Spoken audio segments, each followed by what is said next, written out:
Why is Ruto and his deputy Rigathi fighting? That's a question I know many Kenyans and most of Kenya Kwanza supporters are asking. Why are these two leaders fighting in just under 2 years?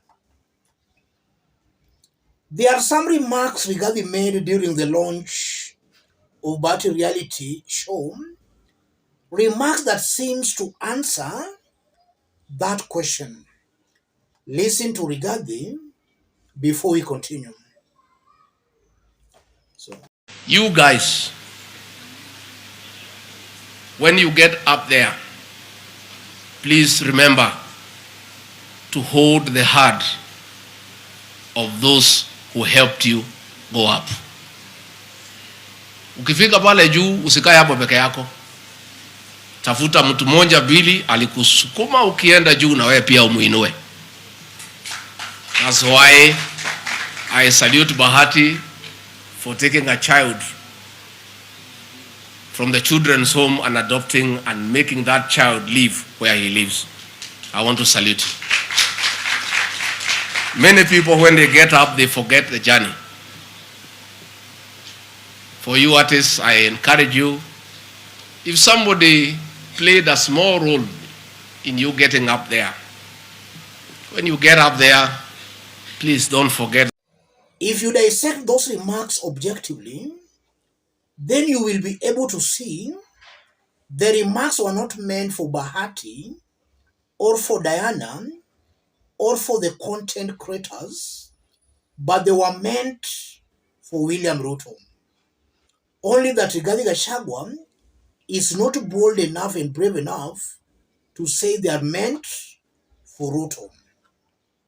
But nonetheless, Rigathi is answering a question very many Kenyans have been asking. Why are they fighting? They are fighting because of succession politics. Rigathi believes he helped Ruto to become the president, but Ruto does not want to help Rigathi to also become the president. In that, Ruto is trying to block Rigathi from succeeding him. That's what I can make of those remarks being made by Rigathi Gachagua. I want us to dig deep into this for Kenyans to understand it better. In case you are watching us, but you have not yet subscribed, subscribe, give the video a like. Let's proceed. Yes, now we know why these two leaders are fighting. If you look at Uhuru Ruto's rule, and then you look at Ruto's Rigathi's rule. Uhuru Ruto's rule, in their first term, it was all peaceful. The war just started after Uhuru Kenyatta was re-elected for his second term. But in Ruto Rigathi's rule, the war is starting in just under 2 years. What's happening here, ladies and gentlemen? Uhuru knew that Ruto had support on the ground. He knew that Ruto was controlling the Kalenjin vote. In the case of Ruto Rigathi, Ruto knows that Rigathi does not control any vote. In fact, he is the person who made Rigathi who he is. If it was not Ruto naming Rigathi Gachagua as his running mate, Rigathi could have not reached where he has reached, because even that mountain was not seeing him as their political kingpin. The mountain had already started warming up to Ruto. It was not Rigathi who made the mountain warm up to Ruto, but already Ruto was enjoying that support.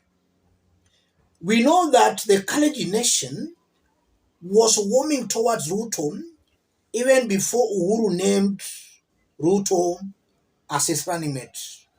So there are those two differences. I believe the war started early because Ruto knows Rigathi has no support on the ground, and Rigathi is just trying to use him to build this political clout on the mountain. And it's actually true. If Rigathi continues as the deputy president, then by 2027, I'm seeing a Rigathi who will have succeeded in crowning himself as the mountain's political kingpin as far as Kenya Kwanza supporters are concerned. And to kill him politically at that time will be very, very hard. And I'm saying that because Uhuru made that mistake. He was too patient with Ruto to a point. Ruto built himself not only in the Kalenjin nation, but also on the mountain, Uhuru Kenyatta's backyard. So when Uhuru Kenyatta woke up, it was already too late to take away the mountain from Ruto. Ruto does not want to repeat that mistake. He wants to kill Rigathi early enough before Rigathi matures up as the mountain's political kingpin.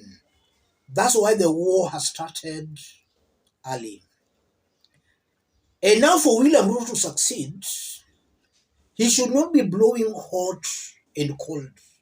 If he must be taken seriously, then if he means he wants to deal with Rigathi, it should only be a forward gear. If he engages forward gear and the reverse gear, then most definitely he will not succeed in taming Rigathi. Rigathi will snatch away the mountain support from him. And I'm talking of the mountain support as far as Kenya Kwanza supporters are concerned. William Ruto should therefore engage only forward gears. If it's about killing Rigathi politically, Ruto should have no mercy on Rigathi. In fact, for him to succeed, he has to make sure Rigathi is impeached. We know that power do attracts. There are some leaders who are still attracted to Rigathi because of the post and position he holds as the deputy president. If that post is removed from him, then it's very clear Rigathi will no longer be attractive. Ruto should do that without engaging forward and reverse gears. And again, if you look at Ruto and Rigathi Gachagua, these are all greedy politicians whose main interest is only to grab power and to maintain that power. So as they fight for the political control of the mountain, Kenyans should not sympathize with any of them. And that's a statement or a remark I keep on repeating here.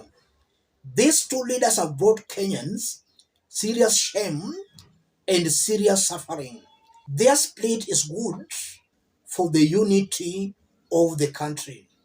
A Rigathi Gachagua or a William Ruto's rule cannot be any way better than the other. Let me stop it there.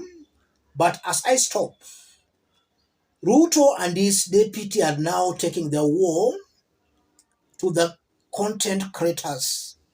We saw Ruto going with Butita to the United States, and now we are seeing Rigathi embracing Bahati.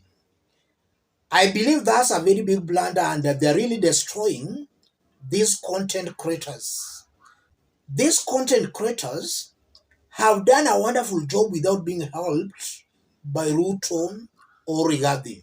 So if they bring Ruto and Rigathi into their content creation, they are just ruining their content creation. Let me stop it there. If you are watching us but you have not yet subscribed, subscribe, give the video a like. Those watching us outside Kenya, let us know from which part of the globe you are watching us from. And to those who may want to support our forum, that's my number. Let's meet in our next analysis. Thank you.